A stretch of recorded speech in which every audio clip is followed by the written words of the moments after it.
मुंबईतील चेंबूरमध्ये एका बांधकाम व्यावसायिकावर गोळीबार झालाय। दोघा बाईकस्वारांनी या बिल्डरवर गोळीबार केला आणि त्यापैकी एक गोळी त्याच्या गालाला स्पर्श करून गेली तर दुसरी गोळी गाडीला लागली।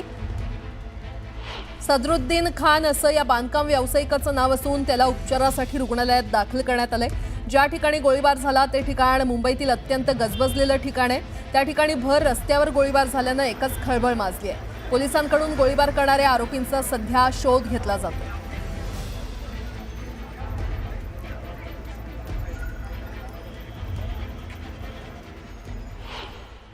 रात्री 10च्या दरम्यान सदरुद्दीन खान म्हणून आहेत जे नवी मुंबई या ठिकाणी राहतात। ते सायन पनवेल रोडनी जात असताना डायमंड गार्डन या ठिकाणी त्यांची गाडी सिग्नलवरती थांबलेली असताना दोन इसम आले आणि त्यांनी गाडी थांबलेली असताना त्यांच्यावरती फायरिंग केलेलं आहे आणि फायरिंग केल्यानंतर ते सदर इसम त्या ठिकाणाहून निघून गेलेले आहे। सध्या जे सदरुद्दीन खान आहेत त्यांची प्रकृती स्थिर आहे, त्यांना हॉस्पिटलला ॲडमिट केलेलं आहे।